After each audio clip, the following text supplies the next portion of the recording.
ಗವಿಸಿದ್ದೇಶ್ವರ ಮಠದ ಇತಿಹಾಸ ಆರಂಭ ಆಗೋದು 12ನೇ ಶತಮಾನದ ಪೂರ್ವ ಭಾಗದಿಂದ. ವಾರಣಾಸಿಯಿಂದ ಬಂದಂಥ ರುದ್ರಮುನಿ ಶಿವಯೋಗಿ ಸ್ವಾಮಿಗಳು ಈ ಮಠವನ್ನು ಸ್ಥಾಪಿಸಿದರು ಅನ್ನುವಂಥ ಐತಿಹ್ಯವಿದೆ. ಇಲ್ಲಿನ ಕೊಪ್ಪಳ ಭಾಗದ ಇದು ಕಲ್ಲುಗುಡ್ಡಗಳಿಂದ ಆವೃತವಾದಂಥ ಪ್ರದೇಶದಲ್ಲಿ ಅವರು ಧರ್ಮ ಪ್ರಚಾರವನ್ನು ಆರಂಭ ಮಾಡ್ತಾರೆ. ಅವರು ಇಲ್ಲಿ ಗವಿಯಲ್ಲಿ ವಾಸವಾಗಿರೋದ್ರಿಂದ ಜನರ ಬಾಯಲ್ಲಿ ಇದು ಗವಿಮಠ ಗವಿಮಠ ಗವಿಮಠ ಅಂತ ಕರೆಸ್ಕೊಳ್ಳುತ್ತೆ. ಅಲ್ಲಿಂದಲೇ ಈ ಮಠದ ಇತಿಹಾಸ ಪರಂಪರೆ ಆರಂಭ ಆಗೋದು. ಇವತ್ತಿನ ಜಾತ್ರೆಯ ಹಿನ್ನೆಲೆಯಲ್ಲಿ ಸಾವಿರಾರು ಲಕ್ಷಾಂತರ ಜನ ಭಕ್ತರು ಆಗಮಿಸ್ತಾ ಇದ್ದಾರೆ ಮಠಕ್ಕೆ. ಇಲ್ಲಿ ಮುಖ್ಯವಾಗಿ ಪ್ರತಿ ವರ್ಷವೂ ಬಂದಂಥ ಭಕ್ತರು ಕರ್ತೃ ಗದ್ದಿಗೆಯ ದರ್ಶನವನ್ನು ಪಡಿತಾರೆ. ಆದರೆ ಇವತ್ತು ಜಾತ್ರೆಯ ದಿನ, ವಿಶೇಷ ದಿನ ಹಿನ್ನೆಲೆಯಲ್ಲಿ ಕರ್ತೃ ಗದ್ದಿಗೆಯ ದರ್ಶನವನ್ನು ವಿಶೇಷವಾಗಿ ಪಡೆದರೆ ತಮಗೆ ಏನು ಅಂದುಕೊಂಡಿದ್ದೆಲ್ಲ ಆಗತ್ತೆ, ಆಸೆ ಅಭಿಲಾಷೆಗಳಲ್ಲೂ ಈಡೇರ್ತವೆ ಅನ್ನುವಂಥ ನಂಬಿಕೆ ಈ ಭಕ್ತರದ್ದು. ಹಾಗಾಗಿಯೇ ವಿವಿಧ ರೀತಿಯಾದಂಥ ಹರಕೆಗಳನ್ನು ಗವಿಸಿದ್ದಪ್ಪನ ಕರ್ತೃ ಗದ್ದಿಗೆಗೆ ಕಟ್ಕೊಂಡಿರ್ತಾರೆ. ಹಾಗಾಗಿ ಆ ಹರಕೆಯನ್ನು ತೀರಿಸೋದಕ್ಕಾಗಿ ಇವತ್ತು ಏನಂತಂದರೆ ಭಕ್ತರು ಈ ಮಠಕ್ಕೆ ಆಗಮಿಸೋದು ದೃಶ್ಯದಲ್ಲಿ ನೀವು ನೋಡ್ತಾ ಇದ್ದೀರಿ. ಲಕ್ಷಾಂತರ ಜನ ಇವರೆಲ್ಲ ಹೋಗ್ತಾ ಇರುವಂಥದ್ದು ಕರ್ತೃ ಗದ್ದಿಗೆಯ ದರ್ಶನಕ್ಕಾಗಿ. ಈ ಮಠದ ಇತಿಹಾಸ ಪರಂಪರೆ ಇದ್ರ ಬಗ್ಗೆ ಮಾತಾಡೋದಕ್ಕೆ ನಮ್ಮ ಜೊತೆ ಬಿಳಿಮಲೆಯವರು ಇದ್ದಾರೆ. ಅವ್ರ ಹತ್ರ ಮಾತಾಡ್ತಾ ಹಾಗೆ ದೃಶ್ಯವನ್ನು ನೋಡ್ತಾ ಹೋಗೋಣ.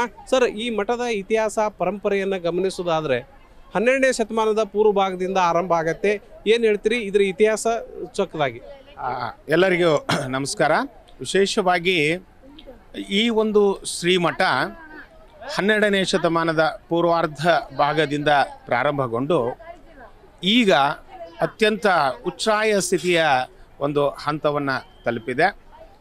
ವಿಶೇಷವಾಗಿ ಇವತ್ತು ಏನು ಶ್ರೀ ಗವಿಸಿದ್ದೇಶ್ವರ ಜಾತ್ರಾ ಮಹೋತ್ಸವ ನಡೆಯೋದಕ್ಕೆ ಕಾರಣೀಭೂತರಾಗಿರ್ತಕ್ಕಂಥ ಪುಣ್ಯ ಪುರುಷರಂದರೆ ಶ್ರೀ ಗವಿಸಿದ್ದೇಶ್ವರರ ಮಹಾಸ್ವಾಮಿಗಳು. ಅಂದರೆ ಇವತ್ತು ಶ್ರೀ ಗವಿಸಿದ್ದೇಶ್ವರರ ಕರ್ತೃಗದ್ದಿಗೆಯಲ್ಲಿ ಸ್ಥಾಪಿಸಿರ್ತಕ್ಕಂಥ ಮಹಾಸ್ವಾಮಿಗಳ ಪುಣ್ಯ ಸ್ಮರಣೆಯೇ ಈ ದಿನದ ಒಂದು ಮಹಾಜಾತ್ರಾ ಮಹೋತ್ಸವದ ಕಾರಣೀಕ ಪುರುಷ ಮತ್ತು ಪುಣ್ಯ ಪುರುಷರಾಗಿದ್ದಾರೆ. 12ನೇ ಶತಮಾನದ ಪೂರ್ವಾರ್ಧದಿಂದ ಬಂದು ಈಗ 18 ಪರಮ ಪೂಜ್ಯರು ಜಗದ್ಗುರುಗಳು ಪೀಠಾಧಿಪತಿಗಳಾಗಿ ಈ ಒಂದು ಶ್ರೀಮಠವನ್ನು ಉತ್ತರೋತ್ತರವಾಗಿ ತಮ್ಮ ಅವಧಿಯಲ್ಲಿ ಬೆಳೆಸುವ ನಿಟ್ಟಿನಲ್ಲಿ ಕಾರ್ಯವನ್ನು ನಿರ್ವಹಿಸಿದ್ದಾರೆ. ವಿಶೇಷವಾಗಿ ಈ ಭಾಗದಲ್ಲಿ ಅನ್ನ, ಅರಿವು, ಆಶ್ರಯ, ಆರೋಗ್ಯ, ಆಧ್ಯಾತ್ಮವನ್ನು ಬಿಂಬಿಸ್ತಕ್ಕಂಥ ಒಂದು ಮಠವೆಂದು ಈ ಶ್ರೀಮಠ ಪ್ರಸಿದ್ಧಿಯಾಗಿದೆ. ಸರ್, ಈಗ ನಾವು ಎಲ್ಲ ಜಾತ್ರೆಗಳನ್ನು ಭಾಳಷ್ಟು ಜಾತ್ರೆಗಳನ್ನು ನೋಡಿದ್ದೀವಿ. ಜಾತ್ರೆ ಅಂದರೆ ಬೆಂಡು ಬೆತ್ತರಿಸ್ಕೊಳ್ಳೋದು, ರಥ ಎಳೆಯೋದು, ಕರ್ತೃಗದ್ದೆ ದರ್ಶನ ಮಾಡೋದು, ಇಷ್ಟಕ್ಕೆ ಸೀಮಿತ ಆಗಿರುತ್ತೆ. ಆದರೆ ಕೊಪ್ಪಳ ಗವಿಸಿದ್ದೇಶ್ವರ ಮಠ ಪ್ರತಿ ವರ್ಷವೂ ಒಂದೊಂದು ಸಂಕಲ್ಪವನ್ನು ಮಾಡ್ತಾರೆ. ಪ್ರತಿ ವರ್ಷವೂ ಸಮಾಜಮುಖಿ ಕೆಲಸಗಳಲ್ಲಿ ತೊಡಗ್ತಾರೆ. ಈ ರೀತಿಯಾದಂಥ ಒಂದು ಸಮಾಜಮುಖಿ ಕೆಲಸಗಳಲ್ಲಿ ತೊಡಗುವಂಥ ಜಾತ್ರೆಗಳು ಅಪರೂಪ. ಇದಕ್ಕೆ ಅಭಿನವ ಗವಿಸಿದ್ದೇಶ್ವರ ಕಾರಣ, ಅದಕ್ಕೆ ಅವರೇ ಸ್ಪರ್ಶ ನೀಡಿದ್ದಲ್ವ? ನಿಜಕ್ಕೂ ಕೂಡ ನಮ್ಮ 18ನೇ ಪೀಠಾಧಿಪತಿಗಳಾದಂಥ ಶ್ರೀಮನ್ ನಿರಂಜನ ಪ್ರಣವ ಸ್ವರೂಪಿ ಜಗದ್ಗುರು ಶ್ರೀ ಗವಿಸಿದ್ದೇಶ್ವರ ಮಹಾಸ್ವಾಮಿಗಳು ಇಡೀ ಒಂದು ಜಾತ್ರೆ ತನ್ನ ಸ್ವರೂಪವನ್ನು ಬದಲಾಯಿಸ್ಕೊಂಡ್ರೆ, ಶೈಲಿಯನ್ನು ಬದಲಾಯಿಸ್ಕೊಂಡ್ರೆ, ಒಂದಿಷ್ಟು ಉದ್ದೇಶಗಳನ್ನು ಬದಲಾಯಿಸ್ಕೊಂಡ್ರೆ, ಕಾರ್ಯಶೈಲಿಯನ್ನು ಬದಲಾಯಿಸ್ಕೊಂಡ್ರೆ ಈ ಒಂದು ಜಾತ್ರಾ ವೇದಿಕೆಯನ್ನು ಹೇಗೆ ಒಂದು ಜಾಗೃತಿಯ ವೇದಿಕೆಯನ್ನಾಗಿ ಪರಿವರ್ತಿಸ್ಕೊಳ್ಬೋದು, ಹೇಗೆ ಒಂದು ಸಾಮಾಜಿಕ ಸುಧಾರಣೆಯ ವೇದಿಕೆಯನ್ನಾಗಿ ಪರಿವರ್ತಿಸ್ಕೊಳ್ಬೋದು, ಹೇಗೆ ಒಂದು ಆಧುನಿಕ ಸ್ಪರ್ಶವನ್ನು ನೀಡಬಹುದು ಅನ್ನೋದಕ್ಕೆ ಶ್ರೀ ಗವಿಸಿದ್ದೇಶ್ವರ ಜಾತ್ರಾ ಮಹೋತ್ಸವ ಈಗ ನಮ್ಮ ನಾಡಿನಲ್ಲಿ ಒಂದು ಶ್ರೇಷ್ಠ ಉದಾಹರಣೆಯಾಗಿರ್ಬೋದು ಅಂತ ನನ್ನ ಅನಿಸಿಕೆ. ಈ ಬಾರಿಯ ವಿಕಲಚೇತನ ಸಕಲ ಚೇತನ ಕಾನ್ಸೆಪ್ಟ್ ಏನು ಸರ್? ಕಾನ್ಸೆಪ್ಟು ಯಾವ ರೀತಿ ಇದನ್ನು ವರ್ಕ್ ಮಾಡೋದಕ್ಕೆ ಶ್ರೀಗಳು ಯೋಚನೆ ಮಾಡಿದ್ದಾರೆ? ಕಳೆದ 10 ವರ್ಷದಿಂದ ನಾವು ಜಾತ್ರೆಗಿಂತ ಮುಂಚೆ ಈ ಭಾಗದ ವಿದ್ಯಾರ್ಥಿಗಳಲ್ಲಿ ಒಂದು ದೊಡ್ಡ ಮಟ್ಟದ ಜಾಗೃತಿ ಉಂಟಾಗಲಿ. ಯಾಕೆಂದರೆ ಕೊಪ್ಪಳ ಜಿಲ್ಲೆ ಮೂಲತಃ ಸಾಮಾಜಿಕ ಆರ್ಥಿಕ ಸಮಸ್ಯೆಗಳಿರ್ತಕ್ಕಂಥ ಒಂದು ಹಿಂದುಳಿದಂಥ ಜಿಲ್ಲೆ. ಈ ಜಿಲ್ಲೆಯಲ್ಲಿ ವಿಶೇಷವಾಗಿ ಹಲವಾರು ಸಮಸ್ಯೆಗಳಿದ್ದಾವೆ. ಈಗ ಜಾಗೃತಿ ಜಾಥಾ ಪ್ರಾರಂಭವಾಗಿದ್ದೇ 10 ವರ್ಷದ ಹಿಂದುಗಡೆ.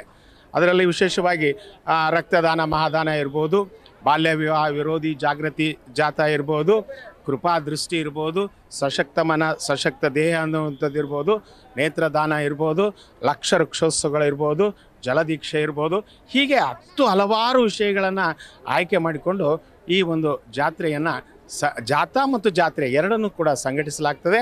ಈ ಬಾರಿ ವಿಶೇಷವಾಗಿ ಸಕಲ ಚೇತನ ಅನ್ನುವಂಥ ಶೀರ್ಷಿಕೆ ಅಡಿಯಲ್ಲಿ ವಿಕಲಚೇತನರ ನಡೆ ಸಕಲ ಚೇತನದ ಕಡೆ ಎನ್ನುವಂಥ ಧ್ಯೇಯವಾಕ್ಯವನ್ನು ಇಟ್ಟುಕೊಂಡು ಈ ಬಾರಿ ಅವರಿಗೆ ಒಂದು ಬದುಕನ್ನು ಕಟ್ಟಿಕೊಳ್ಳೋದಕ್ಕೆ ಬೇಕಾಗುವ ರೀತಿಯಲ್ಲಿ ಹಲವಾರು ಸಂಘ ಸಂಸ್ಥೆಗಳ ಸಹಕಾರದೊಂದಿಗೆ ಅವರಿಗೆ ಬೇಕಾಗ್ತಕ್ಕಂಥ ಪರಿಕರಗಳನ್ನು, ಉಪಕರಣಗಳನ್ನು, ವಾಕ್ ಮತ್ತು ಶ್ರವಣ ಸಮಸ್ಯೆ ಇರತಕ್ಕಂಥ ಮಕ್ಕಳಿಗೆ ಒಂದಿಷ್ಟು ಸವಲತ್ತುಗಳನ್ನು ಮತ್ತು ಉಚಿತವಾಗಿ ಅವರಿಗೆ ಬೇಕಾಗ್ತಕ್ಕಂಥ ಉಪಕರಣಗಳನ್ನು ಕೊಡ್ತಕ್ಕಂಥ ಒಂದು ಉಪಕಾರದ ಕೆಲಸವನ್ನು ಕೂಡ ಶ್ರೀಮಠ ಹಮ್ಮಿಕೊಂಡಿದೆ.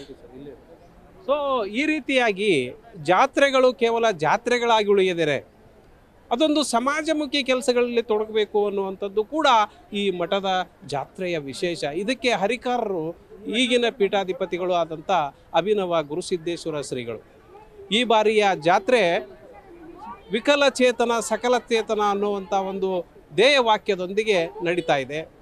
ಇಲ್ಲಿನ ಕಿವುಡ, ಅಂಧ ಮಕ್ಕಳಿಗೆ, ದೊಡ್ಡವರಿಗೆ ಬೇಕಾಗುವಂಥ ಸಕಲ ಸಾಧನಗಳನ್ನು ಕೊಡುಮಾಡುವಂಥದ್ದು, ಅವರ ಬದುಕನ್ನು ಕಟ್ಟಿಕೊಳ್ಳೋದಕ್ಕೆ ಅವರಿಗೆ ಉತ್ತೇಜನವನ್ನು ನೀಡುವಂಥದ್ದು, ಈ ರೀತಿಯಾದಂಥ ಕಾರ್ಯಕ್ರಮವೇ ಈ ಜಾತ್ರೆಯ ಈ ವರ್ಷದ ವಿಶೇಷ.